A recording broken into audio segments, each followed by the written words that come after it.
like she said, identity. I can't teach you, you know, who you are in this world until I can teach you the foundation of where you come from.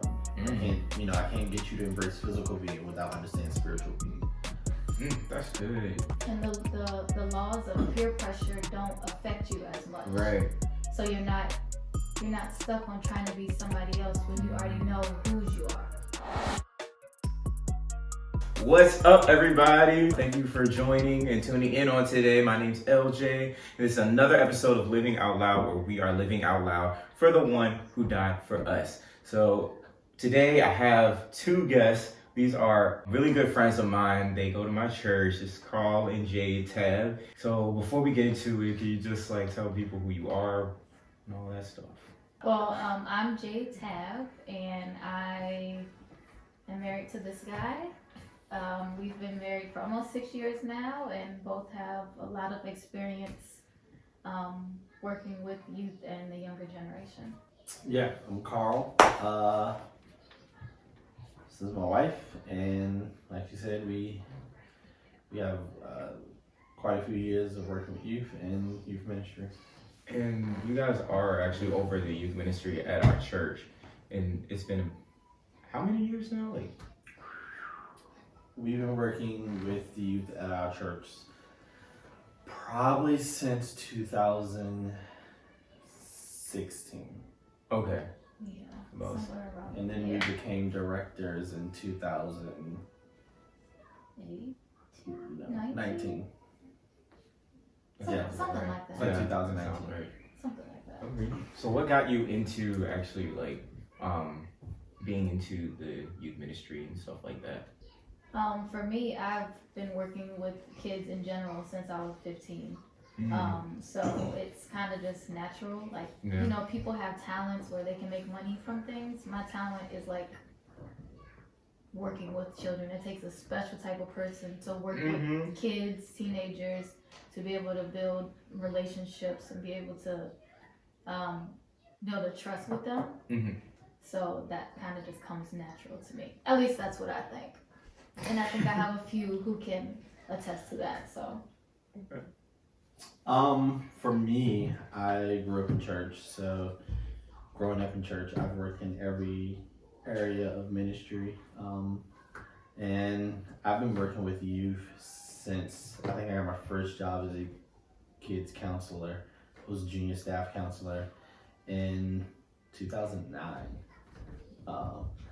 And so it's just one of those things where your gift in church is, you realize growing up in church what your gift is, and so mine is just working with you. So I've always been doing it in and out of church. So I guess we can dive into it. We're gonna be talking about engaging the younger or the next generation, and so why do you think it's important to engage in your younger generation? I'll let you start. I think it's important because I think it's Proverbs 22:6 that says, train up a child in the way they should go. And engaging them is truly important because number one, there is no age on being a believer. And I think that's important to understand that, as early as you can, introduce your kids to Christ. So for our son, we did a baby dedication when he was younger, and when as he gets older, we'll explain that to him, and he hasn't inquired those conversations yet, but he understands going to church. So it's truly important. I think it also will save you so much trouble later on in life. You see, at least for me, I see kids who make the wrong decisions all the time. And when you know the things of Christ, you know how to walk. You know how to walk in Christ. You know what decisions to make and what not to make. You know what group to hang with, what group not to hang with. And it also helps build your identity. So you don't necessarily go through a whole identity crisis. Like it happens, but it's not like it doesn't tear you down, and it's not a traumatic event that takes place that you use that excuse later on down the line. Well, I didn't know any better, but you did.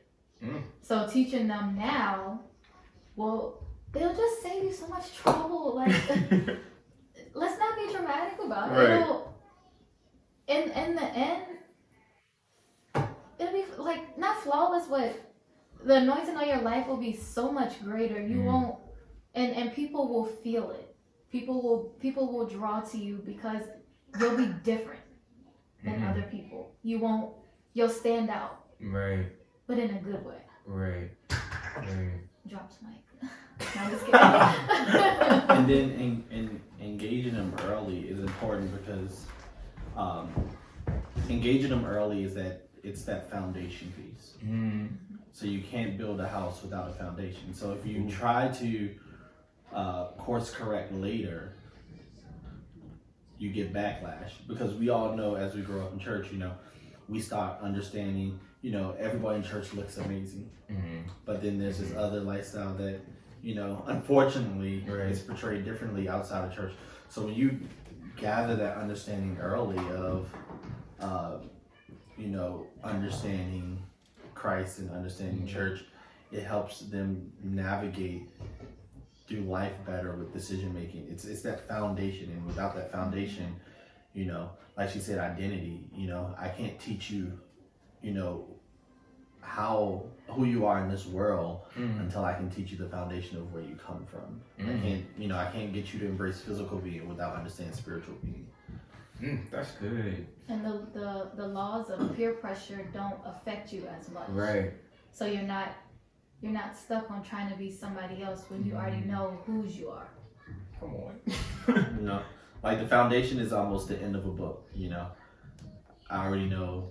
We know when we all go to see a superhero show or a movie, we already know those superheroes have the victory in the end. But the importance of telling those backstories is to develop an understanding of how to navigate to the victory.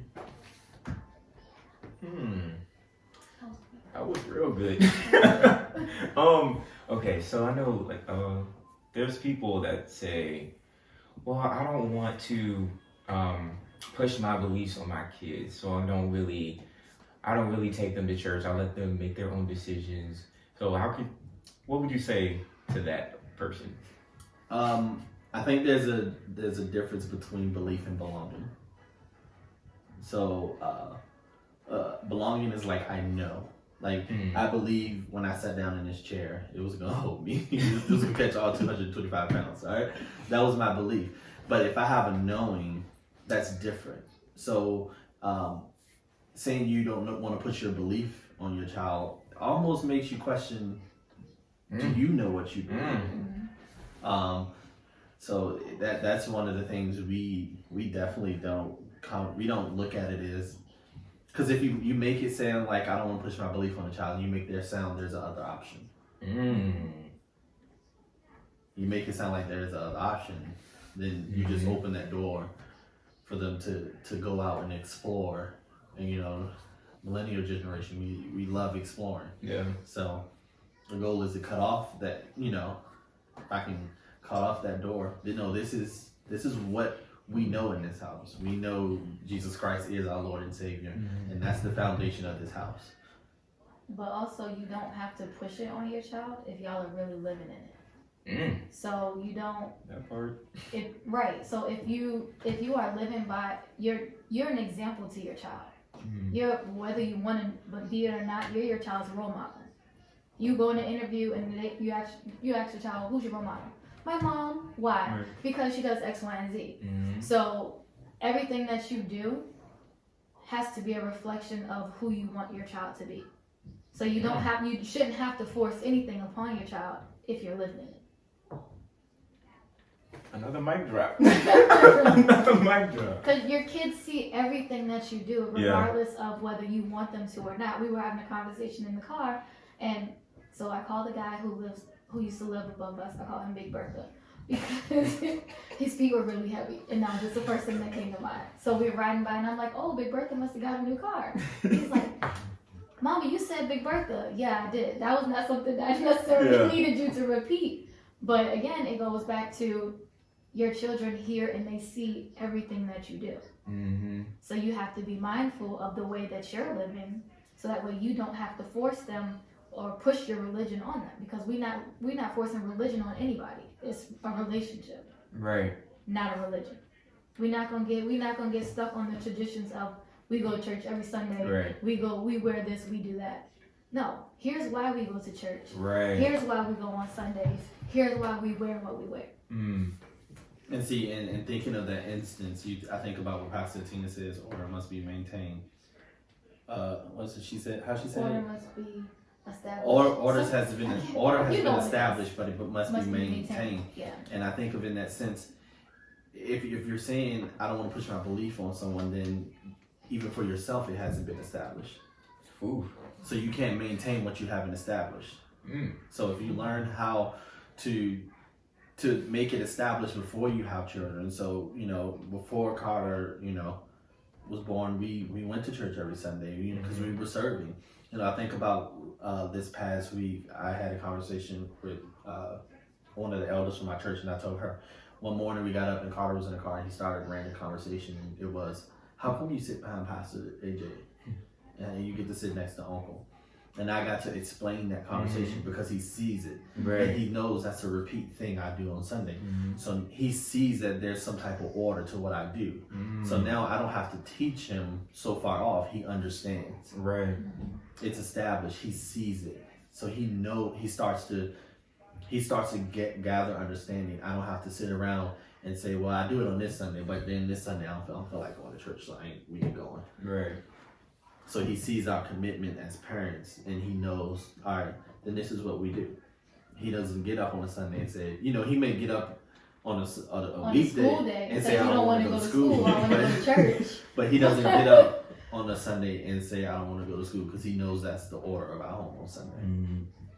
Just like with this We've new world. We've had several mornings where he didn't want to go to school, he wanted to go to church. But that goes to show that he understands where he is, Right. and he enjoys being in that space. Mm. So as a 3-year-old, almost 4-year-old, he's aware of the importance of being in church. Mm. How can we engage more like younger people, or like the next generation? How can we do a better job as the church with engaging them?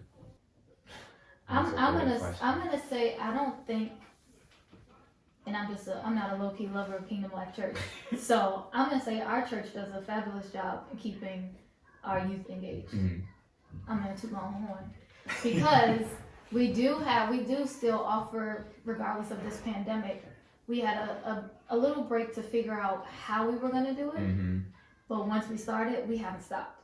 So Right. it didn't knock us down, but we also understand how kids need to be taught. Mm.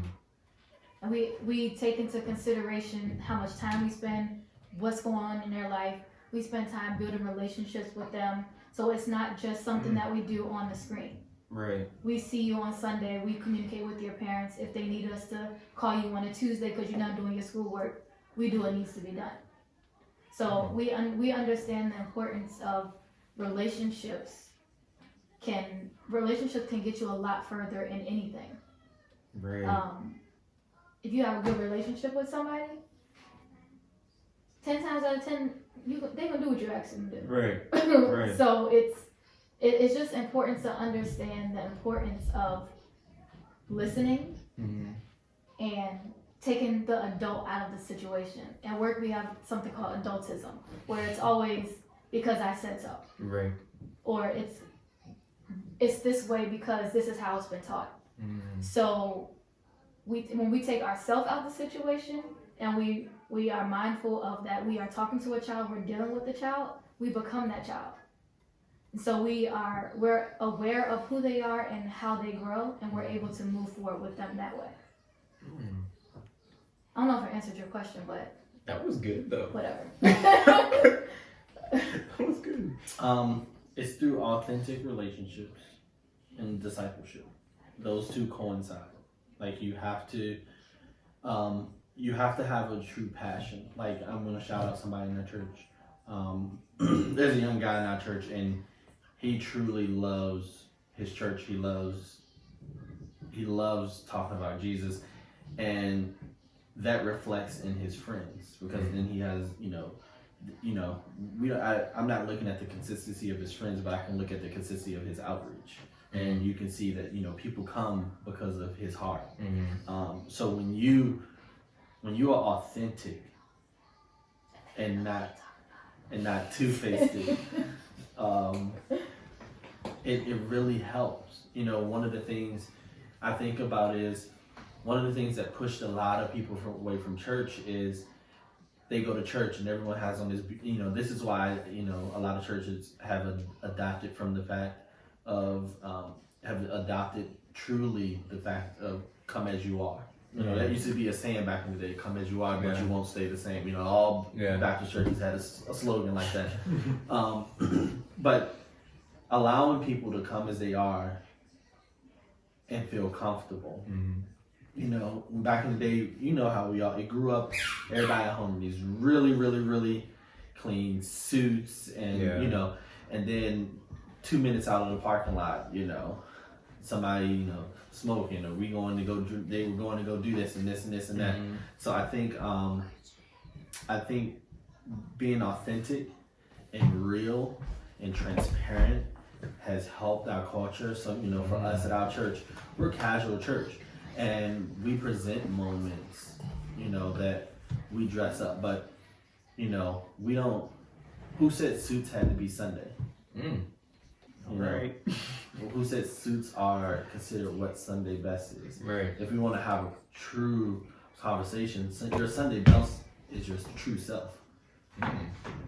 But we've turned it so worldly, and your Sunday best is the outfit you can afford. How can we challenge people to come with their Sunday best when we have people who may not be able to afford what we consider the best? So what you've done is you push people to live up to your worldly standards and not biblical standards. It's come as you are. You don't see in the Bible where anytime Jesus went to minister to someone, they had to change their outfit into the latest and greatest. He met them where they were, and he ministered to them.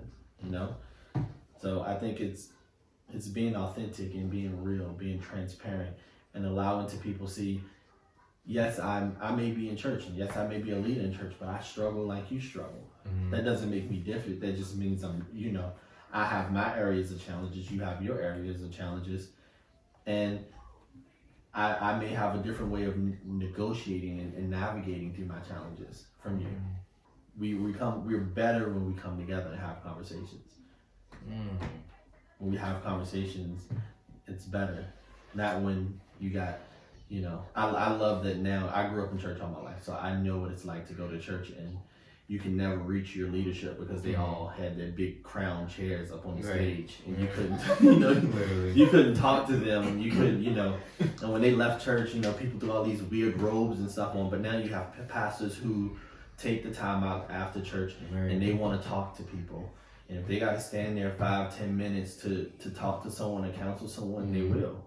That's authentic. Right. And the problem in our society now is too many people are looking for the perfect church and not the perfect leaders. Oof. We're too busy examining churches and not leadership.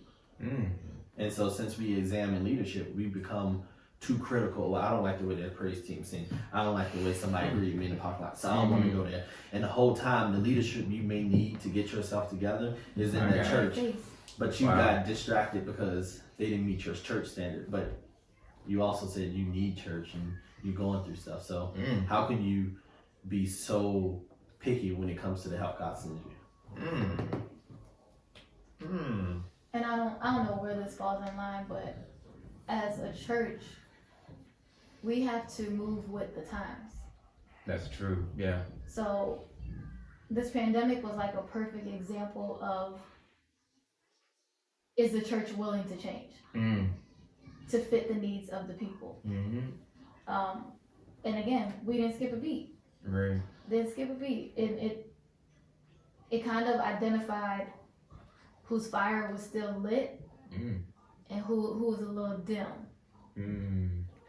Because you see it now that we're in service, you see who's present and who's not. Right. Those that want to be here, we're not letting no germs stop us. Right. So, just saying. Oh, I do like how you mentioned, changing with the times, and I think like there's a balance. Like we do have to change with the times, but like make sure that we're still not being of the world. Right. So, how do you navigate that? Teaching kids, to be in the world but not of it. I think you have to remember the foundation. Our foundation as Christians is the Great Commission. We're to evangelize and go out and reach the world. But unfortunately, the world has said, "Ooh, you got jeans, you got holes in your jeans. That's not Christian." Like, well, what makes that not Christian? Right. Like, or, "Ooh, there's a woman preaching." That's not. I think we have to keep this foundation of at the end of everything we do, Jesus has to be the center. That's it. Jesus has to be the center of what we do, and we can't misrepresent him. Because when we misrepresent him, not only are we misrepresenting him, then it messes with our own character. Then you lose your witness. Yeah, and then you lose your witness. So we can move with the times, but we have to still we have to be able to move with Jesus still being at the center. So, like for us, we used to do Harvest Night at our church. And, Harvest Night is, anyone that works in youth ministry, doing youth events, it takes a lot. And so we had to find a way where we could have fun, it could be different. So we said, let's try skating. Jesus is still at the center of what we do and the message and everything we've done. We're now presenting it in a different way. I think we just have to be careful of what lines we cross, and not making the world, one of the things we got to do is not make the world comfortable around us. And that's the biggest problem. We have done so much editing of the church that it doesn't feel like church. Some churches look like clubs, like it's a live performance. It's like, we got fog and screens, and you got everything. But at the center of the day, what's your message? Is Jesus still at the center? That is, and it's nothing against you having fog, and if that's what you want to do in your ministry, that's great. But is how are you still getting people to Jesus? That's the end all goal. Right. After everything we do, no matter what we change, no matter how, if we say come, dress comfortable, all right, that's fine. We still have to make Jesus the center of what we're trying to do and how we're trying to reach people. It's like playing sport. The goal at the end of the day is to win, but we got different game plans and actions to win. And the only way to do it is to get the whole team on board. And sometimes that takes a lot of work. Especially when you got seasoned saints in the church that only like to do stuff their way, and that I think that that's that thing that kills a church when people don't want to grow. How many I think if you look at some of the big millennial churches that are out there now, how would their congregation respond if they walked out in a black and red robe and the choir came out in choir robes? They probably would think, "Oh, that's funny," And he's like, "No, I'm dead serious. Like, I'm wearing my robe today." People would get, how would this generation respond if ministers started preaching every Sunday with their clergy collar on? So it's like we move with the times, but we gotta still keep Jesus at the center. It ain't a fashion show. Unfortunately, some preachers get up and try to wear the best outfit, and you're so busy trying not to crease your shoes, and you can't. At the end of the day, Jesus has to be the center. Right. And you can change your flow of service and how we do things in outreach, but at the end of the day, you gotta have a purpose. You gotta have a purpose of who you're trying to reach and how you're reaching them, and everything has to connect and line up at the end of the day. And that's the hard part, She worked in youth development. I work, she's created programs and I've done stuff, and you have to be able to sit down and strategize how to change your format, but never redefine your purpose. I think it just goes back to you have to walk in your truth. You still have to be that example because again, somebody's watching you. Yeah. You don't know who it is. You don't know why they're watching you, but they're watching you. So in everything that you do, you have to stay true. Because I can't be one person at church, be another person at work. Y'all see me outside at a restaurant, and you're confused as to who you're looking at. All right.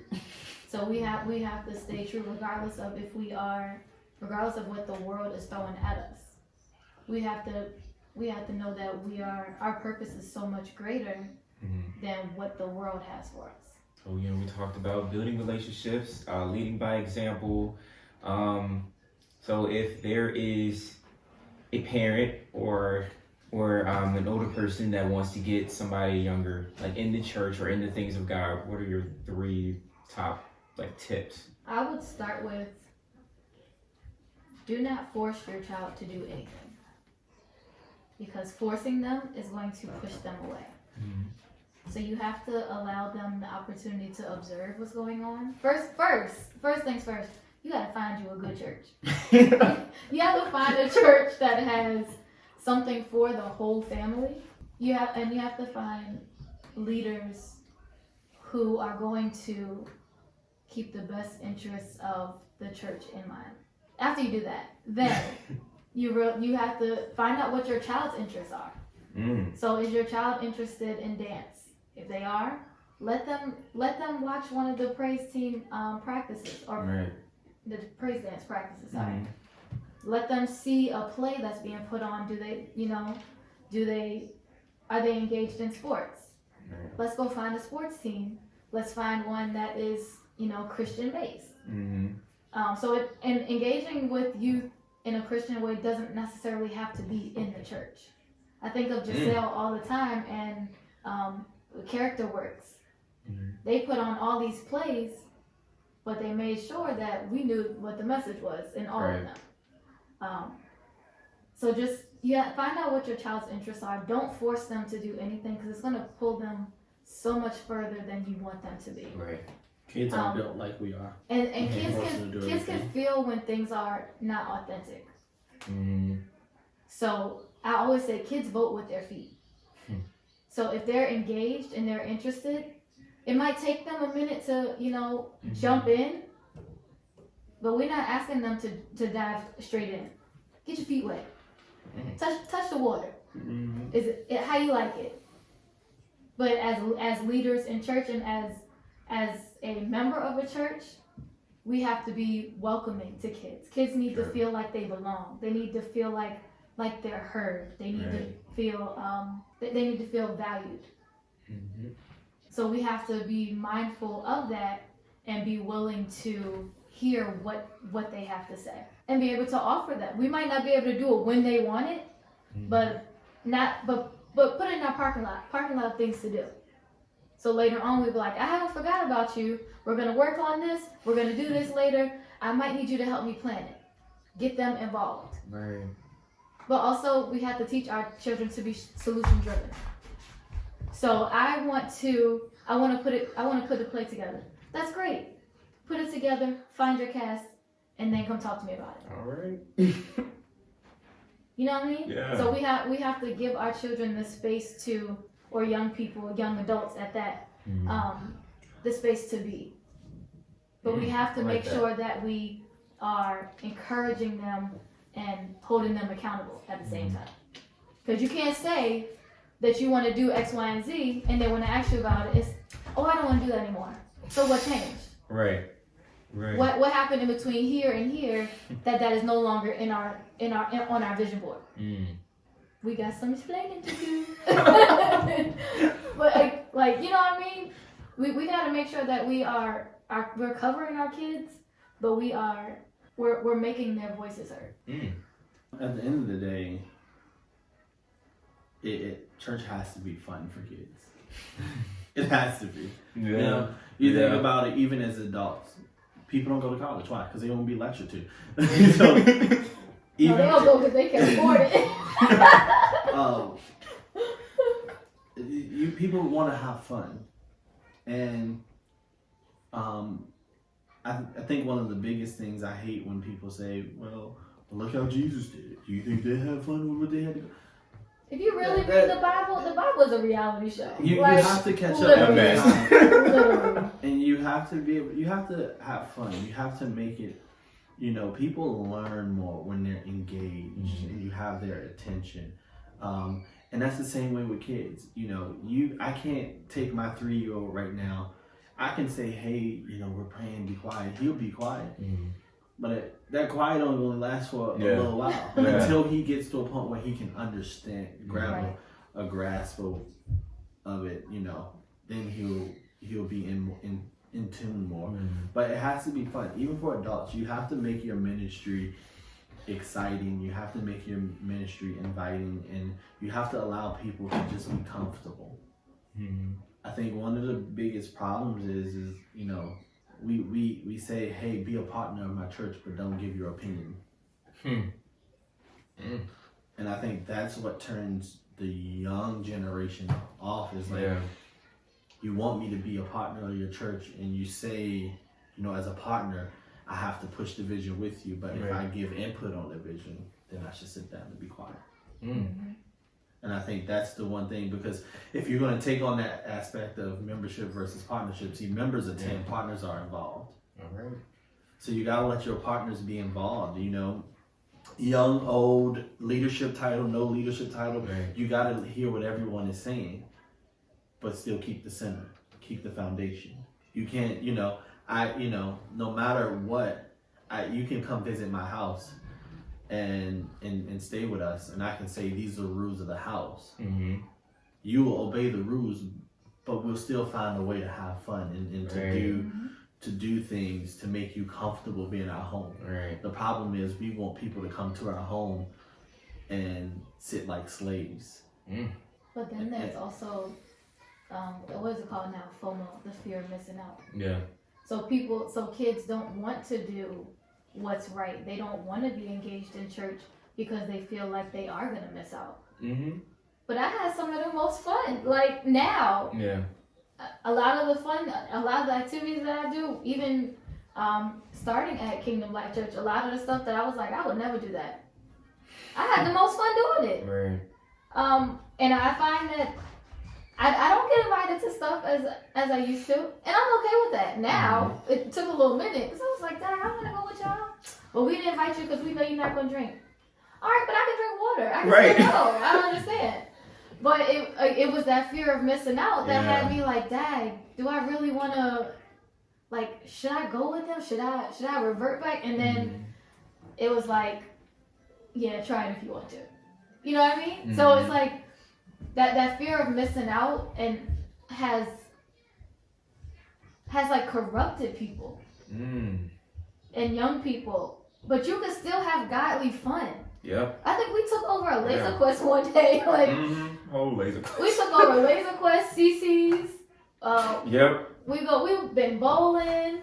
The Clements, y'all host your cookie party. Like, that's the highlight of my year sometimes, not gonna lie to you. But it's godly fun. Right.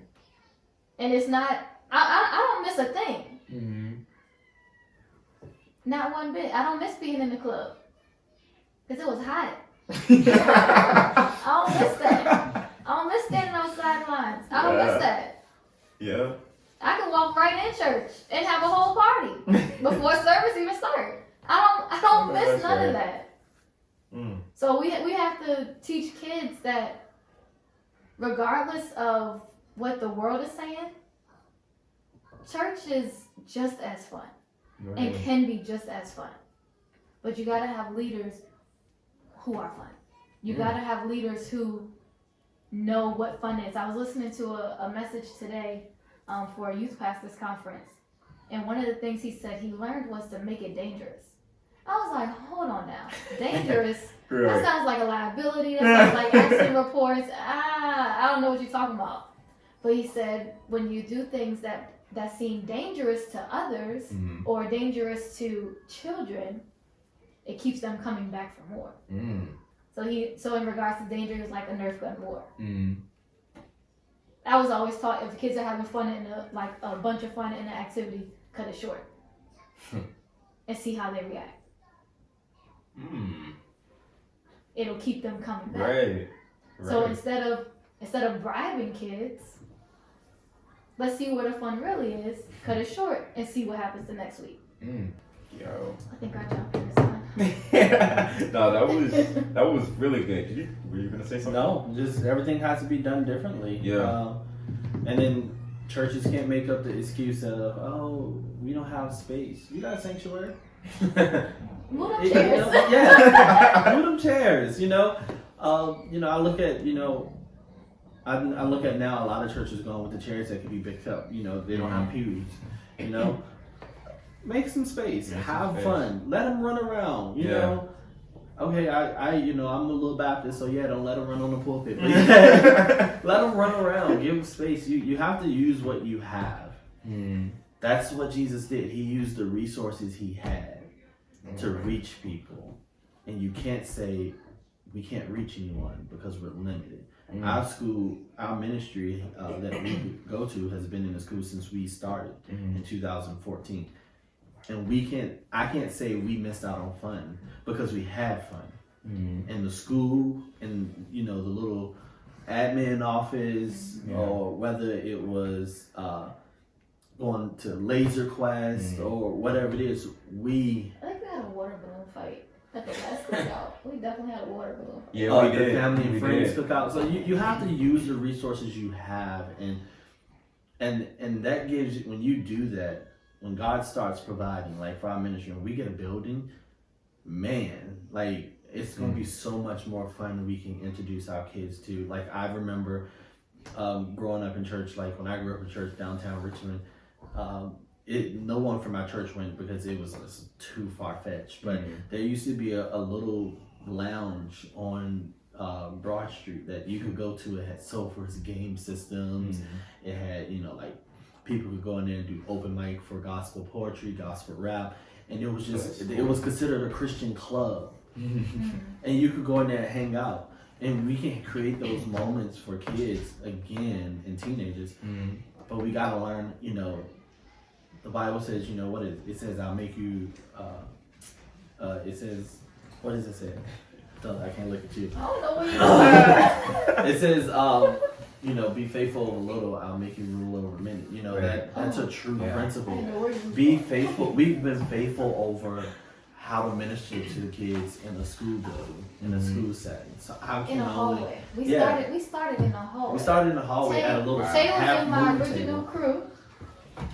Tay was in the original crew. We started in the hallway on every other Sunday at a half a table.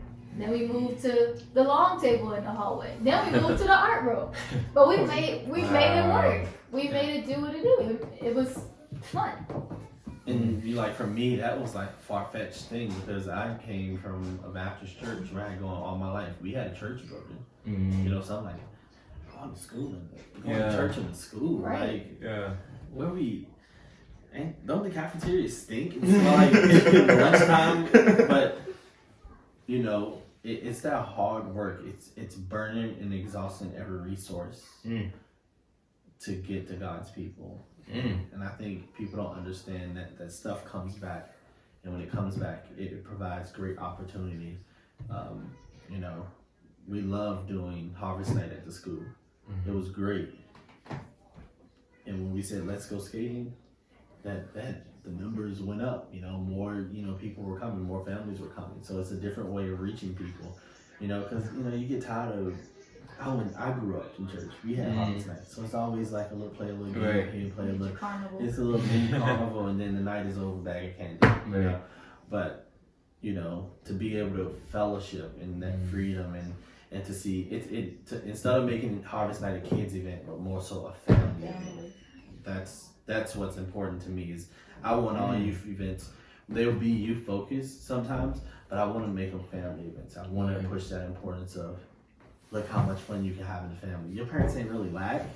They just don't like when you go out with that crowd or that crowd, you know? So I think we have to take time to really, we have to communicate.